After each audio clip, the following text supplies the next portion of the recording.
దేవునికి స్తోత్రం కలుగును గాక. మన ప్రభువును రక్షకుడైన యేసుక్రీస్తు నామంలో మీకు అందరికీ శుభవందనాలు. పరిశుద్ధ గ్రంథం నుండి లూకాసు వార్త 24వ అధ్యాయము 50వ వచనాన్ని చదువుకుందాం.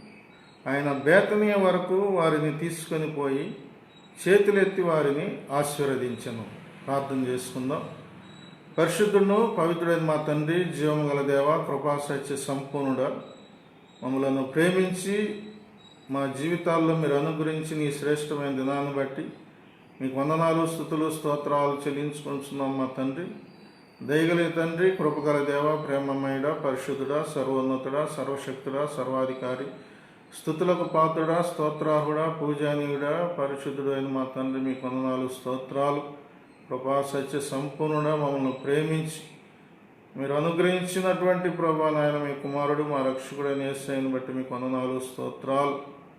ఈ సమయంలో ప్రభా నాయన, మీ వాక్యము కొరకు, శ్రేష్టమైన మీ వాక్యం కొరకు మేమందరం ఆశతో ఎదురు చూస్తూ ఉండగా మీ వాక్యాన్ని మాకు అనుగ్రహించండి. మీ వాక్యం ద్వారా మేమందరము ఆశీర్వదించబడ్డు కృప ఇచ్చేము. మా ప్రభును ప్రియరక్షకుడైన యేసయ్య నామమున వేడుకొని ప్రార్థన చేస్తున్నాం మా తండ్రి. చదవబడిన వాక్య భాగం యేసుక్రీస్తు ప్రభు ప్రజలందరి కొరకు, మనుషులందరి కొరకు ఆయన సిలువ వేయబడి తన ప్రాణాన్ని సిలువలో అర్పించి చనిపోయి సమాధిలో పెట్టబడి మరణాన్ని జయించి తిరిగి లేచి ఆయన కొన్ని దినాలు సంచరించాడు వారి మధ్య. ఆ తర్వాత వారిని బేతనీ వరకు తీసుకొని వెళ్ళి వారిని ఆశీర్వదించి ఆయన పరలోకమునకు ఆరోహణుడైనట్లుగా వ్రాయబడిన మాటలు మనం చదువుకున్నాం. దేవుడు తన ప్రజలైనటువంటి ఇశ్రాయేలును ఐగుప్తు దేశంలో నుండి ఆయన కనాను దేశానికి నడిపించినప్పుడు వారితో చెప్పబడిన మాట మనం ఒకసారి జ్ఞాపకం చేసుకున్నట్లయితే, ద్వితీయోపదేశకాండము గ్రంథము 30వ అధ్యాయం 19వ వచనంలో రాయబడినటువంటి మాటలు, నేను జీవమును మరణమును అలాగే ఆశీర్వాదమును శాపమును మీ ఎదుట ఉంచుతున్నాను. కాబట్టి ఏది మీకు కావాలో దానిని మీరు తీసుకోండి అని వారితో చెప్పాడు. ప్రజలందరూ కూడా మొదట ఒకవేళ వారు జీవమును కోరుకున్నా లేదా ఆశీర్వాదాన్ని కోరుకున్నా, తరువాత ఇది ఎలా ఉంటుందో అనేటటువంటి ఒక ఆలోచన, ఒక కోరిక వారిని మరణము పట్టుకునేదిగా చేస్తూ ఉంది. అలాగే శాపమును పట్టుకుంటూ ఉన్నారు. ఆదాము అవ్వలకు కలిగినటువంటి ఆలోచన, దేవుడు అన్ని పండ్లు ఇచ్చాడు, అవి తిన్న తర్వాత వారికి తినవద్దు అని చెప్పిన పండు తింటే ఏమవుతుందో అనేటటువంటి ఆలోచనతో ఆ ఆశ, ఆ దురాశ గర్భము ధరించి పాపమును కనక ఆ పాపము పరిపక్వమై మరణమును కనని రాయబడింది. కాబట్టి వారు పాపమును పట్టుకున్నారు. ఆ పాపము వారిని మరణంలోనికి తీసుకొని వెళ్ళి, అలాగే ప్రజలు కూడా అందరూ ఇశ్రాయేలు ప్రజలైనటువంటి వారు ఏదో ఒక సమయంలో మరణాన్ని పట్టుకుంటూ ఉన్నారు, చనిపోతూ ఉన్నారు, శాపాన్ని పట్టుకుంటూ ఉన్నారు. వారి బిడ్డల మీదకు శాపం వస్తుంది, వాళ్ళ మీదకు శాపం వస్తుంది. కాబట్టి ఇటు రీతిగా అందరూ నశించిపోయేటటువంటి వారిగా ఉన్నారు.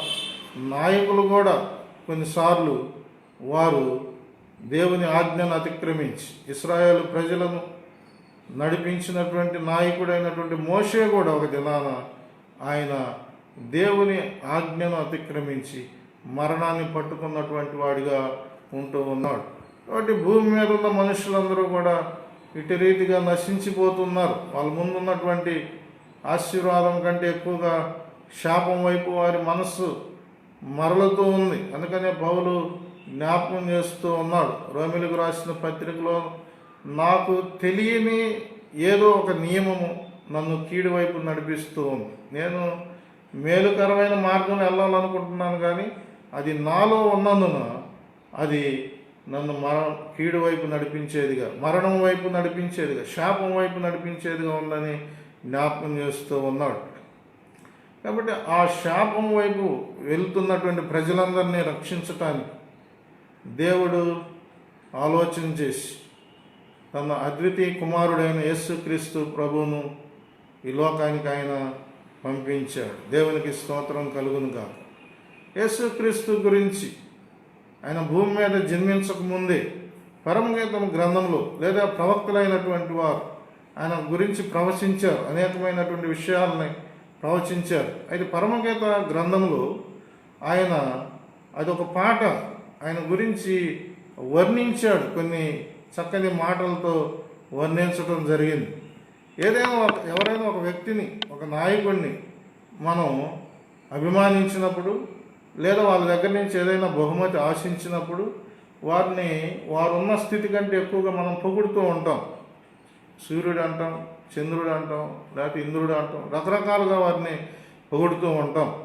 వారు ఉన్న స్థితి కంటే చాలా ఎక్కువగా వారిని పొగుడుతూ ఉంటాం, వారి నుంచి ఏదో ఆశించి లేదా వారిని అభిమానించి. కానీ యేసుక్రీస్తు గురించి రాయబడినటువంటి మాటలు అలా పొగట్టడం లేదా అలా ఎక్కువగా చెప్పడాన్ని అతిశయోక్తి అలంకారం అంటారు. ఒక పందిరి ఆకాశం అంటుతుంది అని చెప్తే అది అతిశయోక్తి అలంకారం. అది ఉండేది 30 అడుగులు ఉండొచ్చు, 40 అడుగులు ఉండొచ్చు. కానీ యేసు ప్రభు గురించి చెప్పాల్సి వచ్చినప్పుడు అతిశయోక్తి అలంకారాలు ఆయనకు వాడాల్సినటువంటి అవసరం లేదు. ఎందుకంటే ఆయన ఉన్నటువంటి ఉన్నతమైన స్థితిని కన్నా కూడా ఆయన గురించి చెప్పినటువంటి మాటలు చాలా తక్కువైనటువంటి, కాబట్టి ఆయన మహోన్నతుడైనటువంటి వాడు. ఆయన గురించి చెప్పినటువంటి మాటలు కొద్ది మాత్రమే అని మనం గ్రహించవలసినటువంటి వారిగా ఉంటూ ఉన్నాం. పరమగీతం గ్రంథంలో ఒక మాటను మనం చదువుకున్నాం. 5వ అధ్యాయం 14వ వచనంలో, అతని కరములు తార్షీసు రత్నభూషితమైన స్వర్ణగోళము వలె ఉన్నవి. యేసు ప్రభు యొక్క కరములు అనగా చేతుల గురించి ఒక మాట ఇక్కడ రాశాడు. తార్షీసు రత్నభూషితమైన స్వర్ణగోళము వలె ఉన్నవి అని రాశాడు. తార్షీసు, ఆయన చేతులు తార్షీసు పట్టణంలో ఉన్నటువంటి బంగారపు రత్నములతో పదకబడిన బంగారపు ఉంగరముల వలె ఉన్నవి అని దీని అర్థం. తార్షీసు పట్టణము వ్యాపారమునకు బాగా ప్రసిద్ధి చెందినటువంటిది. అక్కడ అమూల్యమైనటువంటి రత్నాలు, అమూల్యమైనటువంటి వజ్రాలు, అమూల్యమైనటువంటి బంగారం అక్కడ దొరుకుతూ ఉంటుంది. కాబట్టి శ్రేష్టమైనటువంటి బంగారంలో పొదగబడినటువంటి రత్నములు అనగా అర్థం ఏంటంటే యేసుక్రీస్తు ప్రభు యొక్క చేతులు బంగారం లాంటివి అయితే ఆయన 2 అరచేతుల్లో కూడా సమస్త మానవాళి కొరకు చేయబడినటువంటి 2 గాయాలు ఉన్నాయి. అవి రత్నములతో ఆయన పోల్చాడు. ఆయన గాయములలో నుండి వచ్చినటువంటి రత్నం లాంటిది. రత్నం అంటే లోపరహితమైన ఖనిజాన్ని రత్నము అని అంటారని చదివాను నేను ఒక చోట. భూమిలో నుండి తీయబడినటువంటి ప్రతి లోహంలో కూడా, అది బంగారం కావచ్చు, వెండి కావచ్చు, ఇంకేదైనా కావచ్చు, ప్రతి లోహంలో కూడా ఏదో ఒక లోపం అనేటటువంటిది ఉంటుంది. వాటిని వాడుకోవాలంటే మనం వాటిని శుద్ధి చేసుకోవాలి. ఆ లోపాలు బాహ్యపరముగా కొన్ని ఉంటాయి, అంతర్గతంగా కొన్ని ఉంటాయి, స్వాభావికమైనవి కొన్ని ఉంటాయి. కానీ ఏ లోపము లేనటువంటి దాన్ని రత్నము అంటారు. కాబట్టి యేసు ప్రభు యొక్క రక్తము లోపము లేనటువంటి రక్తము అని ఆయన జ్ఞాపకం చేశాడు. దేవునికి స్తోత్రం కలుగునుగా. ప్రతి మనుష్యునిలో ఉన్నటువంటి రక్తంలో ఏదో ఒక లోపం ఉంటుంది. అది బాహ్యపరమైన లోపం కావచ్చు, అంతర్గతమైన లోపం కావచ్చు, స్వాభావికమైనటువంటి లోపం కూడా కావచ్చు. కానీ యేసుక్రీస్తు ప్రభు రక్తంలో ఎలాంటి లోపం లేదు. నిష్కల్మషమైనటువంటి రక్తము, అమూల్యమైనటువంటి రక్తము, శ్రేష్టమైనటువంటి రక్తమును ఆయన కలిగినటువంటి వాడిగా ఉన్నాడు. దానినే భూమి మీద ఉన్న మనుషుల కొరకు ఆయన చిందించినటువంటి వాడిగా ఉన్నాడు. కాబట్టి ఆయన చేతులు బంగారం లాంటి చేతులు అని రాశాడు. ఎందుకనంటే ఆయన 2 చేతుల్లో కూడా ఇశ్రాయేలు ప్రజలకు ఇవ్వబడినప్పుడు ఆశీర్వాదము శాపం ఉంది, అలాగే జీవము మరణము వారి ఎదుట పెట్టబడ్డాయి. ఒక చేతిలో జీవం ఉంది, ఒక చేతిలో మరణం ఉంది. అయితే ఇక్కడ యేసుక్రీస్తు ప్రభు ఈ భూమి మీద గొర్రెల్లాంటి మనుషుల కొరకు ఆయన ఒక మంచి కాపరిగా ఆయన రెండు చేతుల్లో కూడా శ్రేష్టమైనటువంటి వాటిని కలిగినటువంటి వాడు. రెండు చేతుల్లో కూడా ఆయన ఆశీర్వాదం ఉంది. అందుకని ఇక్కడ మనం చదువుకున్న వాక్య భాగంలో ఆయన రెండు చేతులెత్తి వారిని ఆశీర్వదించాడు అనే మాటను మనం చదువుకున్నాం. కాబట్టి కొన్ని విషయాలు మనం పరిశుద్ధ గ్రంథంలో జ్ఞాపకం చేసుకున్నప్పుడు లోకాసు వార్త 9వ అధ్యాయము 16-17 వచనాల్లో రాయబడిన మాటలు చదువుకుందాం. అంతటా ఆయన 5 రొట్టెలను 2 చేపలను ఎత్తుకొని ఆకాశం వైపు కన్నులెత్తి వాటిని ఆశీర్వదించి విరిచి జనసమూహముకు వడ్డించుటకై శిష్యులకు ఇచ్చిన. వారందరూ తిని తృప్తి పొందిన తరువాత మిగిలిన ముక్కలు 12 గంపలు ఎత్తిరి. యేసుక్రీస్తు ప్రభు ఆయన సువార్త ప్రకటిస్తూ ఉన్నప్పుడు బహుజన సమూహములో ఆయనను వెంబడించారు. వారికి 3 దినాలు ఆయన సువార్తను ప్రకటించిన తర్వాత ఇక వారందరూ వెళ్ళబోయే సమయానికి వారి దగ్గర చాలామంది దగ్గర కూడా రొట్టెలు అయిపోయినాయి. అప్పుడు యేసు ప్రభు శిష్యులతో చెప్పాడు, బాబు వీళ్ళకి ఏదన్నా మనం ఆహారం పెడితే బాగుంటుంది, వీళ్ళందరికీ ఆహారం పెట్టాలి అని చెప్పినప్పుడు వాళ్ళ ప్రభు ఇంతమందికి మనం ఎక్కడ ఆహారం తెచ్చి పెట్టగలం అన్నప్పుడు సరే ఎవరి దగ్గరన్నా ఏమైనా ఉందేమో చూడమన్నాడు ఆయన. అప్పుడు ఒక చిన్నవాడు దగ్గర 5 రొట్టెలు 2 చేపలు తీసుకొని వచ్చారు. వాళ్ళు తీసుకొని వచ్చినప్పుడు ఆయన 5 రొట్టెలు 2 చేపలు ఆకాశం వైపు ఎత్తి దేవుని స్తుతించి ఆశీర్వదించి వాటిని పంచిపెట్టాడు. కాబట్టి ఆయన 2 చేతుల్లో కూడా మనుషులకు అవసరమైనటువంటి ఆహారాన్ని ఆయన కలిగి వాటిని ఆశీర్వదించి పంచిపెట్టిన వాడిగా ఉన్నాడు. దేవునికి స్తోత్రం కలుగునుగా. ఎవరైతే ఆ ఆహారాన్ని భుజించారో వారందరూ కూడా తృప్తి నొందారు అనే విషయాన్ని ఇక్కడ రాశాడు. అంటే యేసుక్రీస్తు ప్రభు చేతుల్లో నుండి మనకు ఇవ్వబడినటువంటి ఆహారంలో సంతృప్తి ఉన్నది, కాబట్టి సంతోషము ఉన్నది. ఆయన చేతులతో ఒక వ్యక్తిని ముట్టుకున్నప్పుడు అతనిలో ఉన్నటువంటి ఎలాంటి రోగమైన అతన్ని వదిలి అతను సంపూర్ణ ఆరోగ్యవంతుడిగా మారిపోయాడు. కాబట్టి ఆయన 2 చేతులతో వారిని స్వస్థపరిచాడు. ఆయన 2 చేతులతో వారికి ఆహారాన్ని పెట్టాడు. ఆయన 2 చేతులతో దురాత్మల నుంచి వారిని విడిపించాడు. ఆయన 2 చేతులతో చీకటిలో నుండి వారిని వెలుగులోనికి నడిపించాడు. ఆయన 2 చేతులతో పాపంలో నుండి వారిని బయటికి తీసుకొని వచ్చాడు. దేవునికి స్తోత్రం కలుగునుగా. కాబట్టి యేసుక్రీస్తు ప్రభు దగ్గర ఉన్నటువంటి ఆహారములో తృప్తి ఉన్నది. అది జీవము కలిగించేటటువంటి ఆహారాన్ని ఆయన కలిగిన వాడిగా ఉన్నాడు. అందుకని యేసు ప్రభు అన్నాడు, నా చేతిలో ఉన్నటువంటి గొర్రెలకు నేను నిత్య జీవాన్ని ఇస్తాను అనే మాట ఆయన జ్ఞాపకం చేశాడు. ఆయన దగ్గర జీవము ఉన్నది. ఆ జీవమును అభివృద్ధి చేయడానికి ఆయన వచ్చాడు. కాబట్టి మరణము ఎంత మాత్రము కూడా ఆయన చేతిలో చోటు లేదు. కాబట్టి ఎవరైతే ఆయన యందు విశ్వసించారో వారందరూ కూడా నిత్య జీవము కలిగిన వారు. అంతేకాకుండా చక్కని మాట, దేవుడు లోకమును ఎంతో ప్రేమించును కాగా ఆయన తన అద్వితీయ కుమారునిగా పుట్టిన వాని యందు విశ్వాసముంచు ప్రతివాడును నశింపక నిత్య జీవం పొందినట్లు ఆయనను అనుగ్రహించును. భూమి మీద ఉన్న ప్రతి మనుష్యుడు కూడా నశించిపోకుండా నిత్య జీవం పొందాలని దేవుడు మనుషులందరినీ ప్రేమించి ఎలాంటి వాడు వారికి కాపరిగా ఉండాలో అలాంటి శ్రేష్టమైనటువంటి మంచి కాపరిని ప్రజల కొరకు ఆయన ఏర్పాటు చేసినటువంటి వాడిగా ఉన్నాడు. దేవునికి స్తోత్రం కలుగునుగా.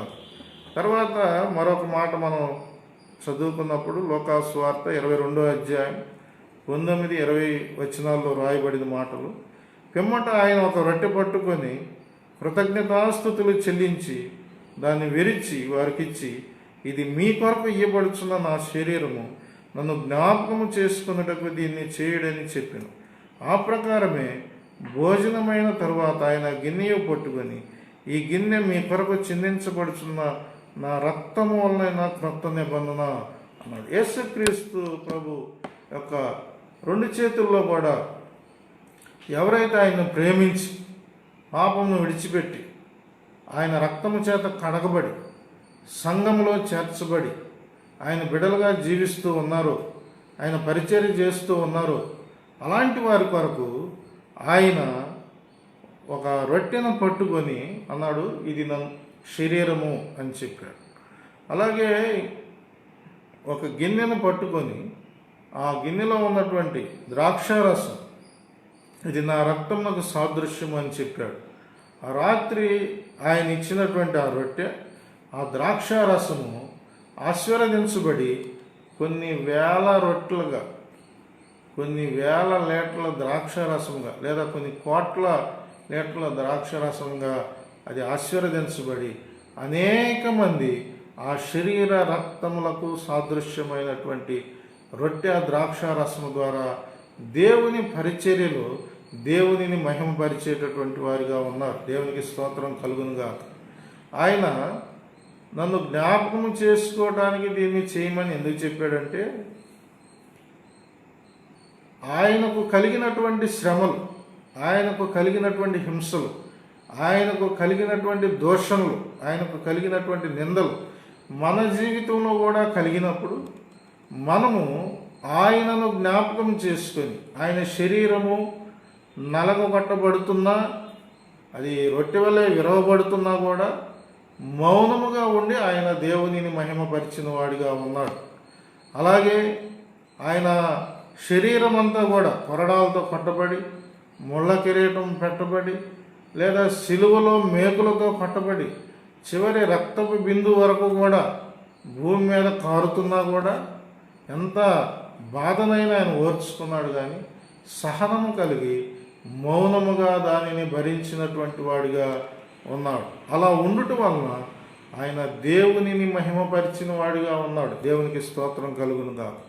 మనము కూడా మన జీవితంలో దేవుని రాజ్యము నిమిత్తము యేసుక్రీస్తు ప్రభు మనకు అప్పగించిన సువార్తను ప్రకటించే విషయంలో కానీ, విశ్వాసులుగా మనం జీవిస్తూ ఉండటం వల్ల కానీ, శ్రమలు కలిగినప్పుడు, నిందలు కలిగినప్పుడు, హింసలు కలిగినప్పుడు మనం కృంగిపోకుండా, లేదా మనల్ని ఎవరైతే హింసించారో వాళ్ళని దూషించకుండా మౌనముగా దేవునికి ప్రార్థించే వారిగా ఉండాలి.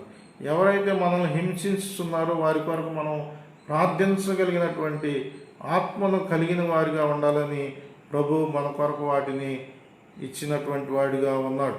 కాబట్టి ఆ రెండు చేతుల్లో కూడా మనం దేవునిని మహిమపరిచే వాటినే మనకు ఆయన ఇచ్చినటువంటి వాడిగా ఉన్నాడు. దేవునికి స్తోత్రం కలుగునుగా. అలాగే మరొక విషయాన్ని మనం జ్ఞాపకం చేసుకున్నప్పుడు లోకాసు వార్త 24వ అధ్యాయం 30-31 వచనాల్లో ఆయన వారితో కూడా భోజనమునకు కూర్చున్నప్పుడు ఒక రొట్టెను పట్టుకొని స్తోత్రము చేసి దానిని విరిచి వారికి పంచిపెట్టగా వారి కన్నులు తెరవబడి ఆయనను గుర్తుపట్టిరి. అంతటా ఆయన వారికి అదృశ్యుడాయను. అంటే యేసుక్రీస్తు ప్రభు ఆయన మరణమును గెలిచి సమాధిలో నుండి తిరిగి లేచి బయటకు వచ్చిన తర్వాత శిష్యులకు అనేక సందర్భాల్లో ఆయన కనిపించి వారిని బలపరిచి ఆదరించినటువంటి వాడిగా ఉన్నాడు.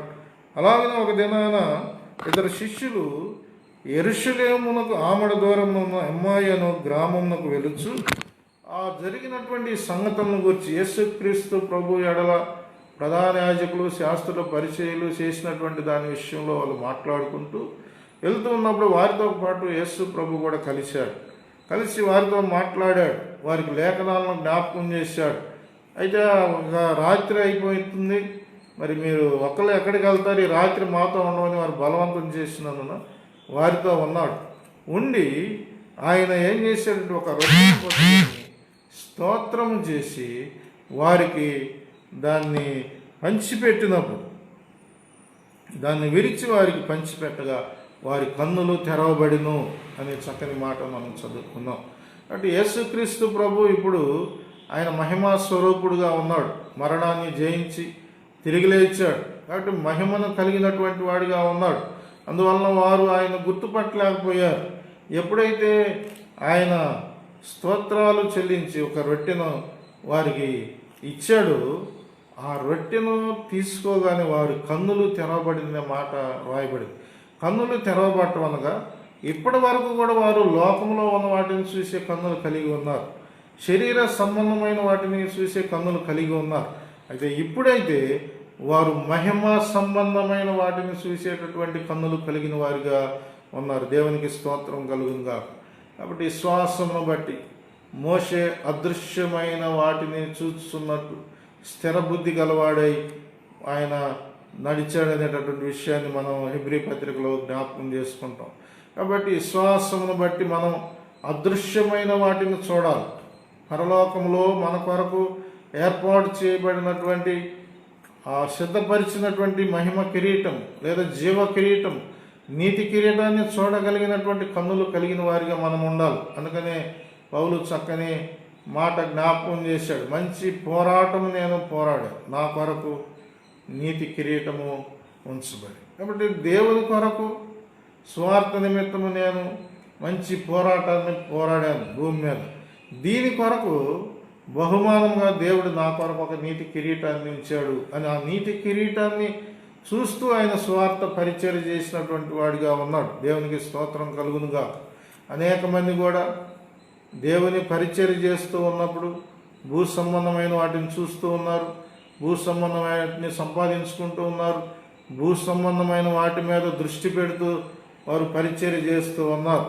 అయితే దేవుని బిడ్డలైనటువంటి మనం యేసు క్రీస్తు ప్రభువును విశ్వసించి ఆయన పరిశుద్ధమైనటువంటి బలలో పాలు పంపులు పొంది ఆయన శరీరాన్ని రక్తాన్ని ఆహారముగా పానీయముగా తీసుకునేటువంటి మనము పరలోక సంబంధమైన వాటిని చూడగలిగినటువంటి వారిగా ఉండాలి. అందుకని అబ్రహాము పితరుల గురించి రాయబడినటువంటి వాటి ఇస్సాకు యాకోబులు వారు భూమి మీద జీవిస్తూ పరలోకంలో తమ కొరకు ఏర్పాటు చేయబడినటువంటి కట్టబడినటువంటి పట్టణం మీద దృష్టిని పెట్టి వారు ఈ భూమి మీద తమను తాను తగ్గించుకొని గుడారాల్లో నివసిస్తూ ప్రయాణికులుగా యాత్రికులుగా వారి జీవితం గడిపినటువంటి వారిగా ఉన్నారు. దేవునికి స్తోత్రం కలుగునుగా.